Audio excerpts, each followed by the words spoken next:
Asubuhi ya leo namshukuru Mungu kwa maana ameniamsha nikiwa mzima. Nataka tuanze na maombi. Baba, kwa jina la Yesu tunakuja mbele zako tukisema ni asante asubuhi ya leo kwa maana umetuamsha tukiwa wazima. Bwana, tumekutana mahali hapa. Bwana, tunapoenda kujifunza neno lako, naomba kila mmoja Bwana ukae naye Bwana, akatenge sikio yake Bwana na kushika maandiko yako. Na ni katika jina la Yesu nimeomba nikisema amen. Nataka tufungue 1 Peter chapter 2 verse 24.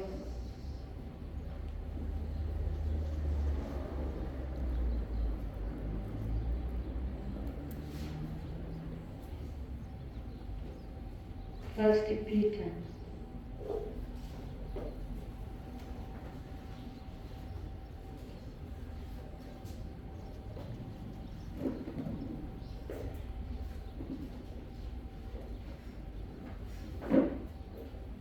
chapter 2 verse 24.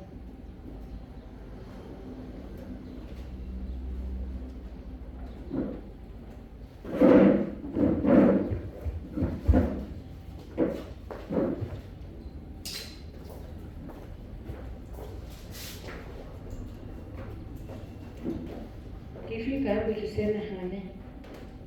Wewe mwenyewe alizichukua dhambi zetu katika mwili wake juu ya mti, kiwa wafu kwa mambo ya dhambi, twende hai kwa mambo ya haki, na kwa kupigwa kwake mliponywa.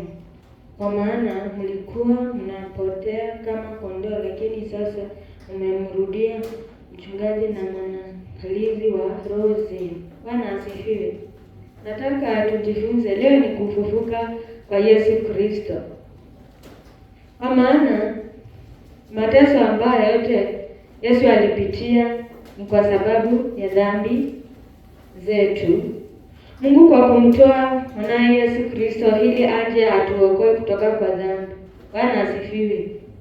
Kwa hivyo leo tunashangilia kufufuka kwake, kwa maana Yesu amefufuka. Kwa kupigwa kwake sisi tumepona. Kwa hivyo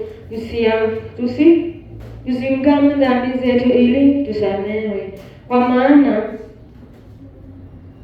gharama yote Yesu aligharamikia kwa mateso yote ambayo alipata, na kama Yesu angefufuka imani yetu ingekuwa bure. Kwa hivyo tunafaa tujue ya kwamba Yesu aligharamikia kila kitu pale msalabani. Dhambi zetu zote zile tulikuwa nazo aliweza kulipia.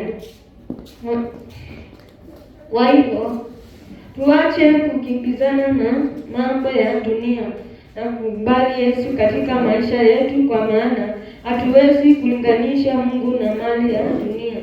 Kwa hivyo tupende Mungu kwa maana yeye ndiye kimbilio katika maisha yetu. Kwa hivyo tunafaa tushikilie, tumpende Mungu ili aweze kutusaidia katika maisha yetu. Tupende Bwana na moyo wetu wote na kwa akili zetu zote ili atuokoe kutoka kwa dhambi. Kwa maana ukiwa ndani yake hakuna kitu chochote kitakupungukia. Yesu alitolewa kwa ajili ya makosa yetu na akafufuka ili tupate kuhesabiwa haki. Yaani Mungu alionyesha upendo wake kwetu kwa kuwa Yesu alikufa kwa ajili yetu ili tupokee, ili aweze kutusamea dhambi zetu. Bwana asifiwe. Kwa hivyo tunafaa tukae tukijua ya kwamba huyu Yesu alikufa msalabani kwa ajili ya dhambi zetu na akafufuka kutoka kwa wafu. Mateso ambayo Yesu alipata pale msalabani, kwa kupigwa kwake, kupigwa msharedi, kwa kutemewa mate, sisi tumepona. Kwa hivyo tunafaa tujue ya kwamba tunafaa tufuate njia moja, ile ambayo ni Yesu Kristo. Kwa maana kama angeweza kushinda kifo, sisi tungekuwa wapi? Bado tungekuwa tu hatuna la kufanya. Imani yetu ingekuwa bure. Yesu aliweza kushinda kifo. Kwa hivyo tunafaa tuweze kufuata huyu Yesu tutubu dhambi zetu ili akuja atuokoe.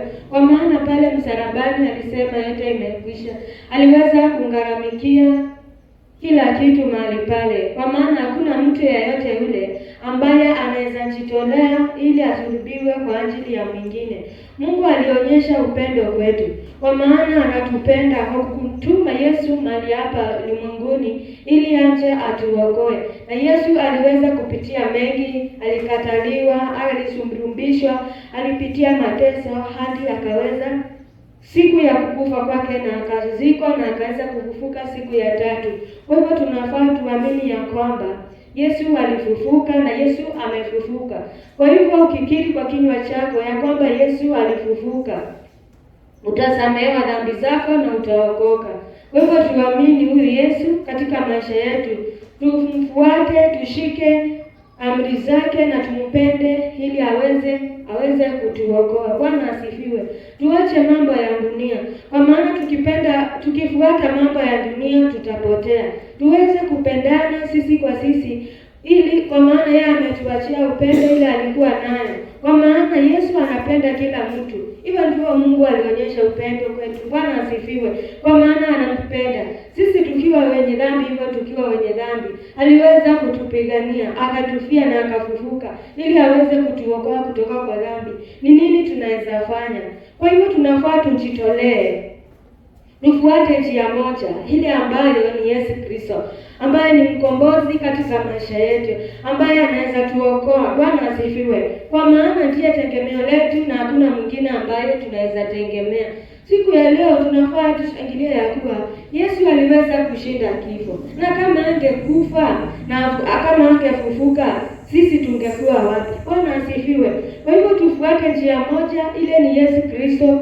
Tumpende na tufanye mambo ambayo yanaweza pendeza Mungu. Tukiri dhambi zetu kwake na ataweza kutuokoa. Bwana asifiwe. Kwa hivyo watu nafaa tujue ya kwamba njia ni Yesu Kristo, ambaye Yesu Kristo mwenyewe hawezi akatuangusha katika maisha yetu. Haijalishi umepitia shida gani, pale msalabani yeye amesema yote yamekwisha. Kwa maana waliokuwa na mzigo mzito walete kwake. Haijalishi ni mzigo ya aina gani, kila kitu yeye amesema tumpeleke kwake, yeye ataweza kutupumzisha na tusamehe makosa yetu. Bwana asifiwe. Tukiangalia katika kitabu cha Romans chapter 14, Romans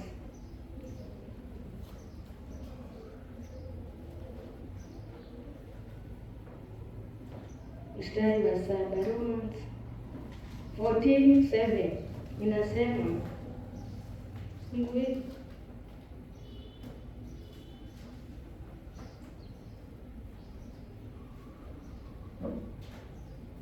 Romans 14 mstari wa 7.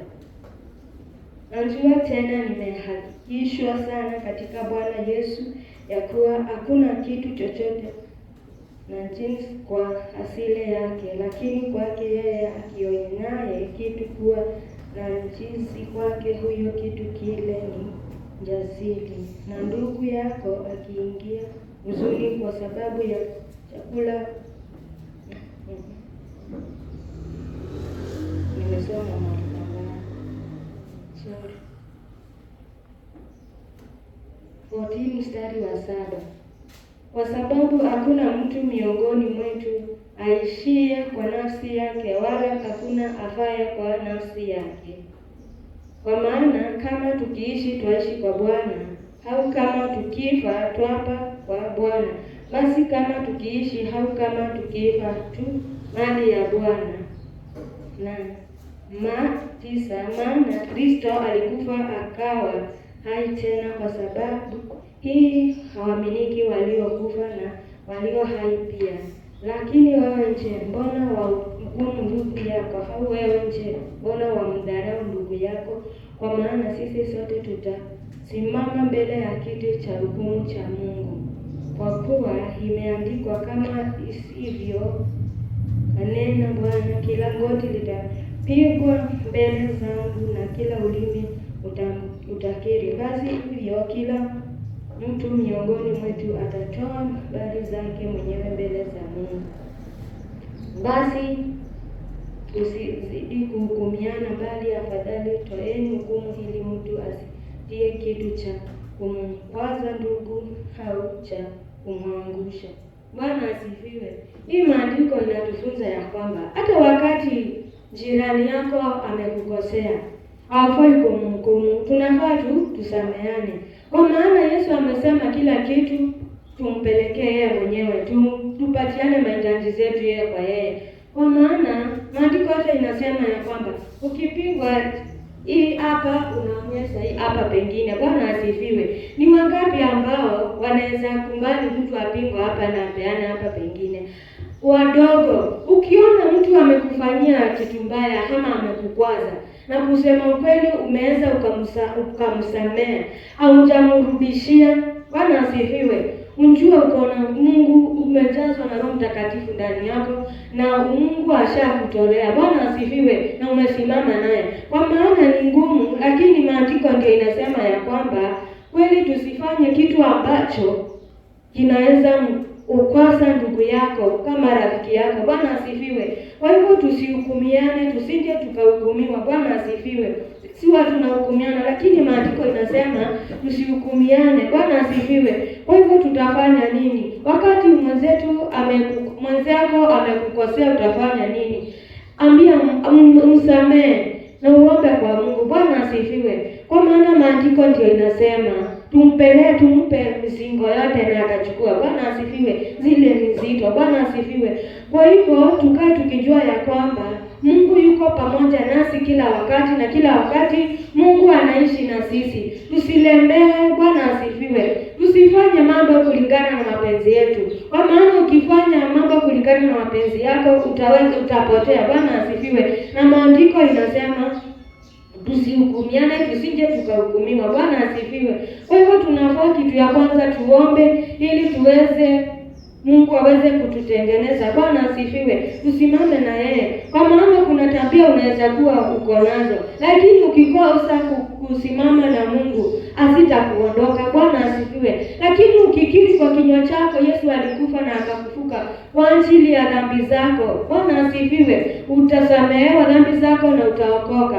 Wakati hapa ukimkubali Yesu na ukiamua kushika amri zake na ukifuata njia zake, unaomba, unasoma Biblia na unamfuata maagizo yake, unafanya mambo ambayo inaweza pendeza Mungu, zile tabia unakuanga nazo Mungu anakujanga akikuondolea moja kwa moja. Bwana asifiwe. Ndio maana unakujanga unapata au kuwa straight, lakini sasa unaweza sema uko straight kwa maana uko ndani ya Yesu na Mungu ashakuondolea. Bwana asifiwe. Kuna zile tabia za binadamu ambayo ako nazo, ukikosa kukaa ndani ya Yesu utaishi nazo forever, lakini ukishamkubali Yesu katika maisha yako Mungu atakuondolea. Hata kama ulikuwa unahukumu watu, ukikaa ndani ya Yesu na ukiwa ukisamea watu na ukiomba mahitaji zote na kila kitu ukipeana kwa Mungu, Mungu ataweza kukutolea hizo mahukumu ulikuwa unahukumia watu. Kwa maana ni kwa sababu umesimama na Mungu, na kila chochote kile, hata kama ni mtu amekukosa, unaenda mbele zake, unaongea na yeye. Bwana asifiwe. Mungu kweli anaona unafuata njia zake. Bwana asifiwe. Lakini tukikaa tu hivi, ukikosewa unarudisha. Bwana asifiwe. Ukikosa tena unarudisha. Leo hii pastor amekuwa akifunza hii kitu, na mimi nikakumbuka nikaona hii kweli, nikakuwa ninalalamika. Kuna pahali mtu anaweza kufika kweli hata wewe unarudishia, lakini nikakuwa kweli juu mimi nimeishi nikihukumu watu. Bwana asifiwe. Lakini hii maandiko kwa nini imenikujia usiku, na nikaona Mungu akanionyesha ya kwamba, na nikaitafuta mpaka iko wapi. Bwana asifiwe. Ndio niweza at least kuihubiri. Bwana asifiwe. Kwa maana Mungu alinionyesha akaniambia, hata mtu akikutumia message baya, mrudishia ya asante, Mungu akubariki. Bwana asifiwe. Kwa hivyo sio vizuri kurudishia mtu. Sio vizuri mtu akikutendea mabaya unalipisha kwa mbaya. Kwa hivyo maandiko imesema. Bwana asifiwe. Tukitaka tukue watoto wazuri mbele za Bwana, tusikue hivyo, tusihukumiane. Kwa maana amesema chochote kile tuko nacho tunasikia uzito, tupeleke kwake, na mzigo yote atafanya nini? Atachukua. Kwa maana yeye alitufia mwenyewe na akafufuka. Bwana asifiwe. Nakumbuka kama Petero alimpenda Yesu sana hadi akaweza kukata sikio. Bwana asifiwe. Kwa nini? Yeye alikuwa anatembea kama bodyguard yake, alikuwa anampenda. Lakini kwa hayo yote Yesu alichukua akafanya nini? Akarudisha. Bwana asifiwe. Kwa hivyo kile tunafaa kujua ni tutubu dhambi zetu na tufuate njia moja, ile ni Yesu Kristo. Kwa maana hata wale walipomsulubisha pale msalabani, walidhani wameshinda. Bwana asifiwe. Hawakushinda. Kwa nini? Yesu aliweza kufufuka. Bwana asifiwe. Kwa hivyo tuko hapa tukishangilia siku ya kufufuka kwa Yesu Kristo. Bwana asifiwe. Yule ambaye huwa tunaamini katika maisha yetu. Kwa maana yeye ndiye mwanzo wala mwisho. Na hakuna yule atakayefika kwa Baba kama hajapita kwake. Kwa hivyo njia ni Yesu Kristo. Tufuate njia ya Yesu Kristo, tushike maagizo yake. Bwana asifiwe. Tumpende. Bwana asifiwe. Tukila kitu chochote kile tupeleke mbele zake. Shinda zako, magonjwa, nini na kweli Bwana anaishi. Ni nini unaweza muomba akose kukupea? Bwana asifiwe. Kwa hivyo tusiishi kulingana na mapenzi yetu, tuishi kulingana na mapenzi yake. Tusiweze kutawala na mambo ya dunia. Kwa maana tukitawala na mambo ya dunia itatupoteza. Hauwezi shikanisha mambo ya hii dunia, mali na neno lake. Bwana asifiwe. Tunafaa kwanza tumpende. Tujue ya kwamba kama ni kazi tuko nayo ni yeye ametupa. Bwana asifiwe. Kwa kila wakati, asubuhi tukiamka tunamuita, mchana, usiku, kila wakati, asubuhi tunamuita. Bwana asifiwe. Kwa maana ni chanzo cha maisha yetu. Bwana asifiwe. Yeye ndiye anajua mwanzo wako wala mwisho wako. Bwana asifiwe. Kwa maana ile mateso yote ambayo Yesu alipitia, hakuna mtu yeyote ule ambaye anaweza kubali kuteseka mateso kama hayo. Bwana asifiwe. Kwa hivyo tuweze kufuata njia ya Yesu Kristo. Bwana asifiwe. Ili aweze kutuokoa katika maisha yake. Kwa maana hakuna yule ambaye anamuita Bwana ambaye ataweza kurudi chini. Muite kila wakati, na tukizidi kumuita tutaona utukufu wake. Bwana asifiwe.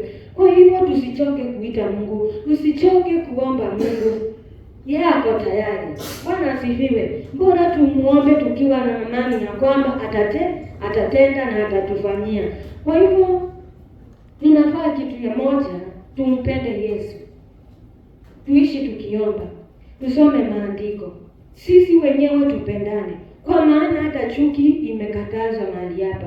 Huwezi kuwa unanichukia ama unachukia mwenzako na unasema unapenda Mungu. Bwana asifiwe. Kitu ya kwanza ni tupendane. Hata tukipendana Mungu atafurahi. Ile upendo yeye anaotupenda ndio anataka hata sisi tuishi tukipendana. Kwa maana tukiishi na chuki, hakuna mahali tunasonga, hakuna mahali tunaenda. Hata ukiomba maombi yako inafika wapi? Inafika hapa. Haiwezi kapanda juu. Kwa maana tumejawa na chuki. Na Mungu amekataa mambo na chuki. Bwana asifiwe. Tunaambiwa tupendane. Usichukie ndugu yako, mpende. Kwa nini maandiko inasema penda jirani yako? Kwa hivyo tunafaa tuzidi kupendana. Bwana asifiwe. Kwa maana alituachia ile upendo. Bwana asifiwe. Kwa hivyo mimi kile nawashukuru Mungu, kitu ya kwanza mmefika mapema, nimeshukuru Mungu. Tunafaa kitu ya kwanza tutimize. Bwana asifiwe. Na tufuate hii njia ya kupenda Yesu. Kwa maana yeye mwenyewe alitufia pale msalabani kwa ajili ya dhambi zetu. Bwana asifiwe. Shinda zetu zote tupeleke mbele zake na ataweza kusaidia katika maisha yetu. Bwana asifiwe. Tunaweza simama tuweze kuomba tutubu dhambi zetu ili Mungu aweze kutuokoa. Bwana asifiwe. Jadi unaweza simama